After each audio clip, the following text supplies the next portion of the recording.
How's it going, guys? It's Robo2612 back with episode 22 of Operation Premiership now with Coventry City. And this is the September and October monthly review plus a live comp at the end. So I'll quickly check if there were any transfers to let you know about. I don't think there was. So yes, there was. There's one in. Fraser Campbell is coming on a loan for 3 months from Nottingham Forest. Just to help with the strikers. He knows this league, knows the English league. He's got good pace, composure and finishing about him, so hopefully he can do a good job for us. And on the outs, just one, Philip Sly, left on a loan to Shrewsbury. He's one of the young Welsh guys I brought in, just to get him some first team experience, so hopefully he can do a good job there, although he has suffered an injury while he's been there. So get on to the fixtures now for you, and as you can see, it's not been a good couple of months. We started with a 1-1 draw against Middlesbrough at home. We took the lead through Joaquin Reno 21 minutes from time, but yet again, as in the previous episode, we conceded a late equaliser through Grant Ledbetter on 90 minutes to drop 2 points. The possession was equal, but as you can see by chances, we had far more, and we should have made more of those chances and put the game out of reach before they had the chance to equalise. We then went to Sheffield Wednesday, and this was a terrible result. It was a poor defeat. Got beat 3-0, 3 goals in the first half hour. Gary Medine after 8, Petchnik after 16, and Beavers after 30 minutes, getting 3 goals for Sheffield Wednesday. They outplayed us on the day. We were just poor, didn't turn up. The average ratings were poor, and I did give the side a good going over after the game. We then played Charlton away, and Charlton were up there, so it was a good result. But again, we threw away a lead. Proschwitz giving us the lead after 28, and we held on until the 72nd minute when Stephen Dobby scored for Charlton. It was their only shot on target of the game, which was really, really poor. We dominated the match, 57% possession, 17 shots and 5 on target. But again, we're just not making enough of these chances going forward, and I think we've only scored more than once this season, which is bad. We then carried on this run of away games with a 1-0 defeat away at Brighton. Brighton have just come out of the Premiership. They've got Adam Lafondra up front. He scored for them after 64 minutes. It was the only goal of the game. I think we did well against a team that has just come out of the Premiership and have got a decent side, but I was disappointed to see us not make more of these stats. The possession being equal, not getting a shot, not getting more shots on target out of 12. 1 in 4 on target is not good enough. We need to be up in that and getting some more goals. We then drew 0-0 away at Birmingham, which was a good result, because every time we seem to play a team, they're always in form when we play them. We drew 0-0 at St Andrews in the last of this run of 4 games away from home. They had more chances than us. We had a bit more possession. It was 0-0, probably a fair result on the day. They did have a man sent off late on for 2 bookings. Karen Rossi was sent off in injury time, but it was too late for us to be able to capitalise on that. And a 0-0 draw wasn't a bad result. We then played Ipswich at home, drew 1-1. They've got a really good side. An Alex McCarthy own goal gave them the lead after 10 minutes, but straight from kick-off in the second half, Nick Proschwitz scored again to make it 1-1. He's now got 4 goals for the season out of 14, which isn't bad. He's starting to get used to everything. His finishing's gone up from 14 to 15, so hopefully he can improve a bit more. But yeah, on the day we had more possession, we had far more chances, far more on target. And as you can see, they didn't even have a shot on target in the game. It was only thanks to the own goal that they got the point. But I was disappointed to see us not make more of this and take the win from it. But then in the next game, we did finally get our first win of the season against Nottingham Forest at home. Bebe after 14 minutes putting us in front. Ignacy Miquel making it 2 after 65 minutes. Dardan Rexepi did get one back for them 4 minutes from time to put us in a bit of a nervous disposition, but we did hold on for the win. We had far more possession on the day, but the chances was probably their way. But I was pleased to come out of this with a win, and it's what we've got to do more of. But then, as you can see, 4 defeats in a row, really, really bad. starting with a 3-1 defeat at home to Burnley. We were just outplayed on the day. They took the lead after the hour through Ania to make it 1-0. We equalised through Proschwitz again after 68, but then Chris McCann on 75 and Ross Wallace in injury time sealed the win for Burnley. And on the day, I mean, we had more shots than them, just one less on target and a little bit less possession. 3-1 was a little bit harsh on us, but we've just got to start performing better. When we get these shots, we've got to take them, we've got to put them on target, and we've got to score some. We then went away to Derby and we lost 1-0. It was a late goal, Callum Ball in the 90th minute. How many late goals have done us this season so far? I mean, shots wise, they dominated us. It was even on possession, but once you get to 85 minutes, even if you've been dominated, you've got to hold on for the point to make it worth the while. But in the end, all this defending was worth nothing. Callum Ball after 90 minutes giving them all 3 points and giving us a couple of defeats, going to 2 tough games at home against Everton and Bolton. We lost 2-1 to Everton. They took lead through Abdullahi after 20 minutes. Bebe equalised 4 minutes later though for us to get us back on level terms. The possession and chances and everything was all pretty even throughout the game, but the quarter of an hour from time, Elliot Bennett for them gave them the 3 points and a 2-1 victory. As you can see, we only had 5% possession in their territory, which isn't good. It means that we weren't really getting the ball forward that often and putting any pressure on them, and they took all 3 points. Again, disappointing to see. We did compete though, and they are top of the table. To compete with top of the table like that was pleasing to see, but not to get done over like that. And then we played Bolton at home, and Bolton are a real bogey side of ours. We dominated the match though from start to finish, but their only goal of the game through Josh Vaylor after 4 minutes was enough to give them the win. And just disappointed again to dominate the match on possession and chances and not being able to take anything out of it. So that run of games, how many was it? 11 games, picked up 1 win, 4 draws and 6 defeats. It leaves us lying in 23rd in the Empower Championship on 11 points. A win though could take us out of the relegation zone, but like I said, a couple of wins and we can start getting up the table.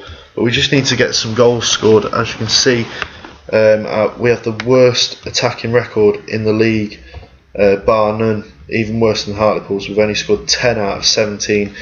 Our defensive record is pretty good. It was anyway before we conceded 3 against Burnley, but we did have one of the better defensive records and far better than any of the teams down there with us. As you can see, all those teams, 37 conceded 31, 28, 27. So our defence is looking pretty good. We just need to really improve on the attacking side, and I've got no doubts we'll be fine in this league then. So we've got a few big games this month, but we'll start with the Millwall game at the New Den. Proschwitz our top scorer, Andy Keogh's their top scorer, so I'll be looking to silence him. John Fleck's injured, so we'll have to bring in a replacement for him. I think Alban Meha will be the man to start. We'll get Kasim onto the bench. I'm going to try starting Kasim to see if he can. Well, no, actually his fitness isn't very good, so we'll start Proschwitz, maybe bring Kasim off the bench. So we need to put him as a target man attack. I've changed the formation slightly to make it a 4-5-1 attacking. We'll get bring Cheryshev onto the bench, or shall we? Bring Eagles on because we need a bit of cover on the right if we get an injury there. So yeah, I think that'll do. As you can see, the stats, the average ratings aren't too bad. They're not terrible, but we just need to start improving and getting some results. So we'll get into the match now. So our team is McCarthy in goal, Christie, Dan, Miquel and Sabai at the back. In midfield, Newadomski and Davis, with Bebe, Meha and Reno in the attacking department and Proschwitz up front. For Millwall, it's Sam Johnson in goal, Tunnicliffe, Lowry, Robinson and Painter at the back.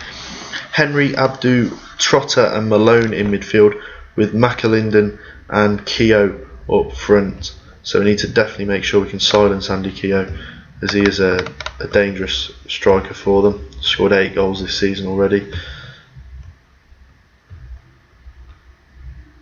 So just get, there we go.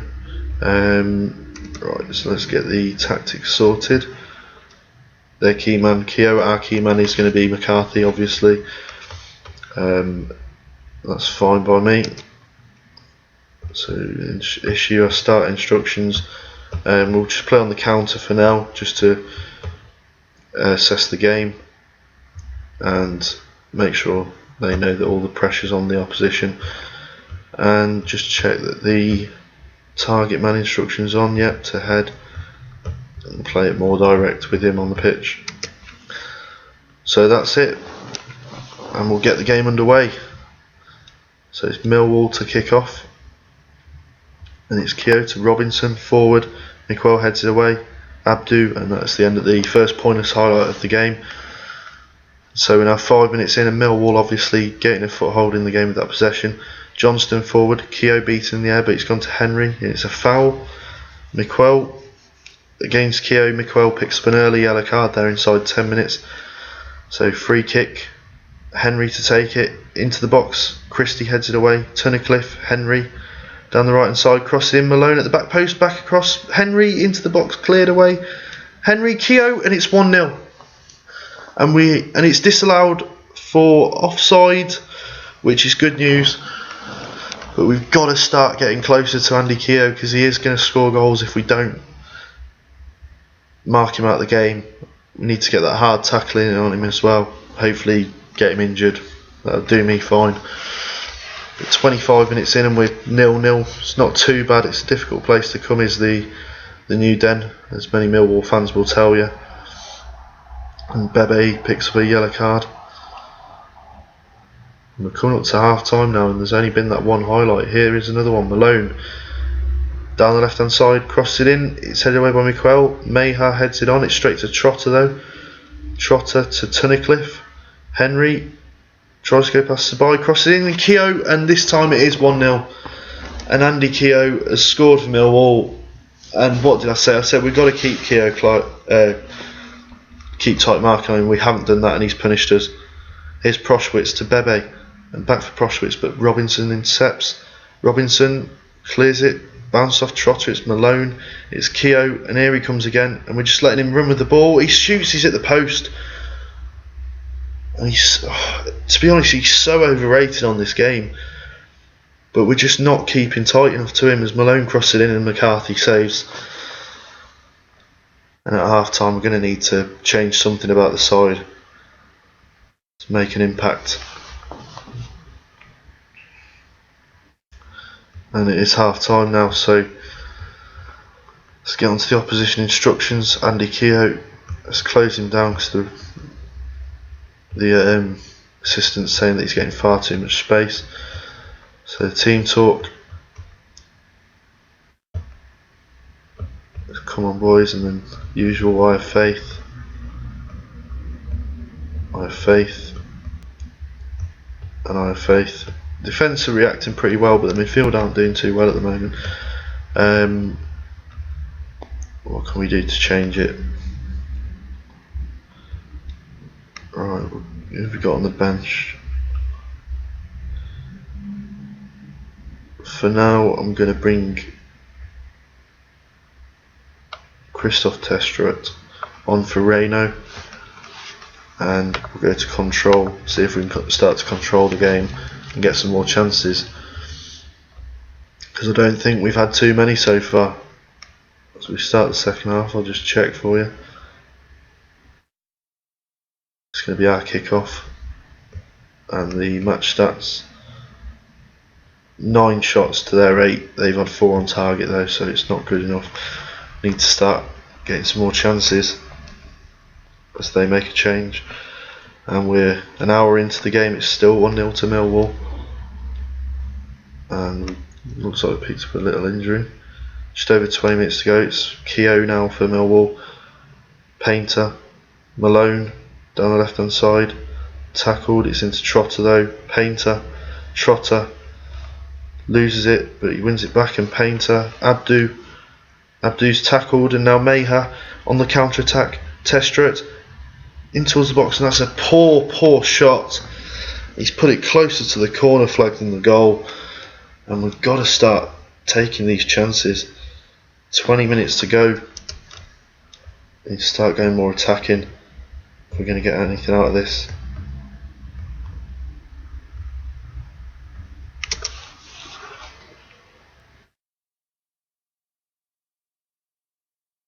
Corner to them. It's headed in by Tunnicliffe from Taylor. It's 2-0, and that's it. Now we're going to just have to throw everything forward and hope that we can get a goal. I hate playing Millwall on this game just because I can never get a result home or away. Most of the time away from home it's really hard to go there and actually get a result. Mayer's looking pretty tired, so we're going to bring on little Emiliano Kasim up front. Hopefully we can win a couple of headers with Proschwitz. Maybe Kasim can take advantage of them.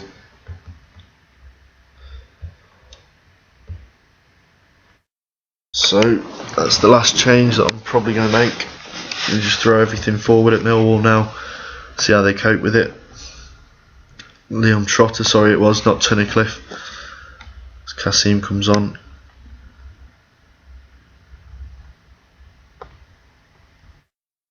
And 13 minutes to go.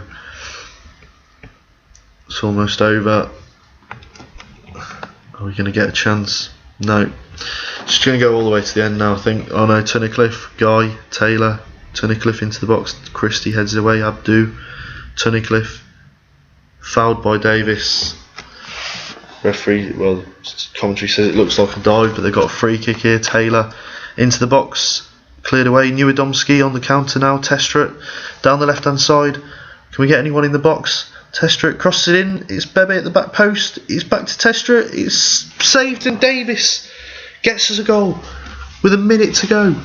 Can we get a goal now and make and get a draw? There's 3 minutes of injury time. It doesn't look like it. It's Lowry to Guy and Abdu, and it's cleared. It's going out for a throw-in. Can we get the ball back in play quickly? No, it's all over. Millwall have got the 3 points, and again we left it too late to get a goal. David Davis did get man of the match with an 8.1 average rating in addition to his goal. But we just need to start picking up some wins, because otherwise we are going to get dragged into the trouble. We've got Hartlepool in our next game, so we do desperately need a win in that game. Look at that, we've had the same shots on target, 5, but 18 shots there, 11. We're just not taking advantage of the attacking play that we're having. So the next batch of fixtures for the update will be Hartlepool, Barnsley, Wolves, West Ham, Leeds, Bristol City. I'll do it all the way to the end of the year now. So we'll go to Crystal Palace, and then we'll have the live com against whoever we draw in the FA Cup. So join me back for that FA Cup live com, and I'll see you again soon, guys. If you have liked the episode, please do give it a like and subscribe if you haven't already. Even though there's this run of 5 defeats, we'll hopefully bounce back and maybe get some results this next 2 months. But for now, guys, I'll see you.